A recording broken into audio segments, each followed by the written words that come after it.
It was a really, really fun atmosphere. And the Mavericks, regardless of what happens in this series, happy that the MFFLs, the Mavericks fans last night, got to see this team win a game at home. Their fifth straight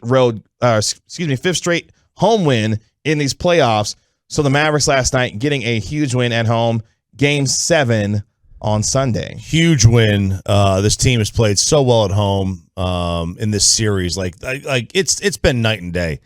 It really is odd how that happens. Like, you'll see the fact that role players, and I don't understand this, why role players in the NBA play so much better at home than anywhere else. Like, even in college, they seem to play better on the road than they do in the NBA. It makes absolutely no sense, but it is absolutely the case in the league. When you're in the NBA and you're a role player, you're non-existent on the road. Non-existent, largely.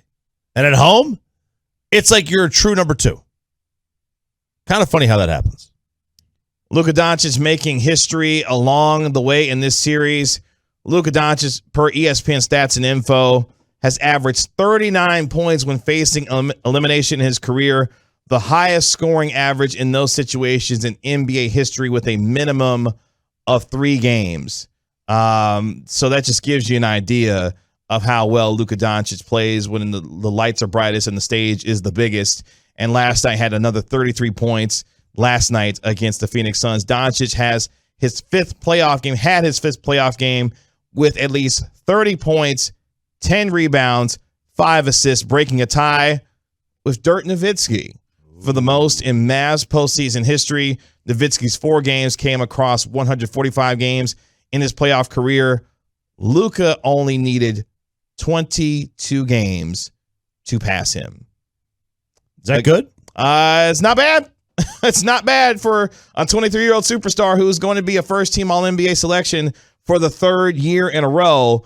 And what you loved about what last night's win represented for this team, much like Games 3, Game 4, and then last night, the hustle plays, the winning of the 50-50 balls, the second chance points. They actually played really well getting out on the fast break last night. They did a lot of things that were similar to Games 3 and 4 that they need to take with them, not just in Game 6, obviously now going into Game 7, the defensive intensity and the defensive adjustments that Jason Kidd has made, 2 which have stood out so far. Frank Ntilikina getting some minutes and some defensive opportunities against Devin Booker and Chris Paul. And then last night, Reggie Bullock getting the defensive assignment on Devin Booker, who was just 6 of 17 from the field with only 19 points, holding him to 35% shooting.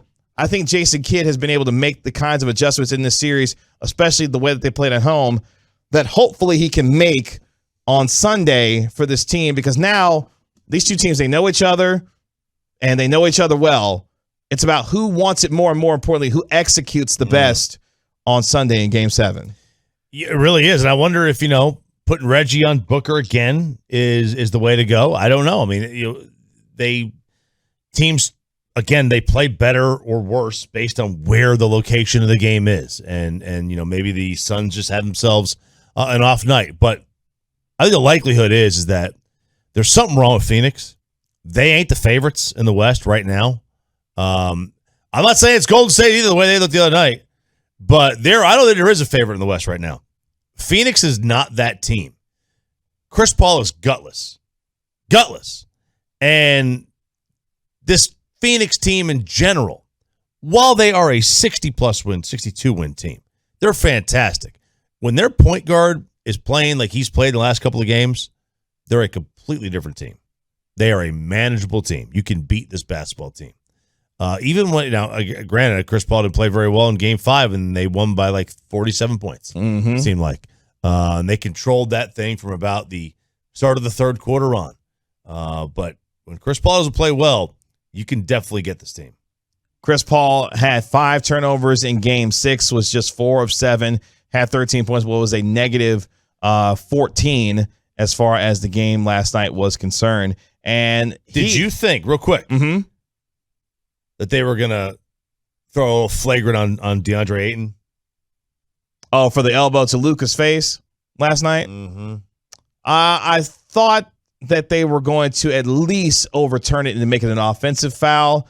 it could have gotten to the level of a flagrant one because he clearly threw the elbow as he was going up for the dunk, which could have warranted a flagrant. You thought they were going to make it offensive. I mean, it was an offensive foul. I mean, he went up as he's going up for the dunk. He's going up for the dunk with his right hand. His left arm and elbow, he uses it to clear out Doncic on the way up as he's going up for the dunk. That's an offensive foul in my mind. I don't know. Were you able to? You were at the game, though. Yeah, I was at the game. Yeah, Reddick was talking about that, saying it was clearly a foul on Luka, but then it was the elbow because Luka got him for the flagrant. Possibly. So Luka got him, and then he cleared out with the elbow. Yeah.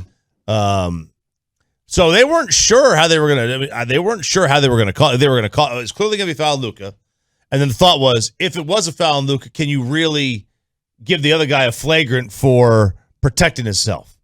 You know, because when you put your arm up to protect yourself, sometimes.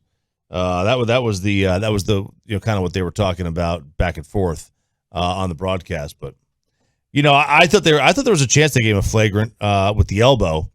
But then again, I didn't really factor in whether or not they do that when you get fouled already on the play and they're protecting yourself.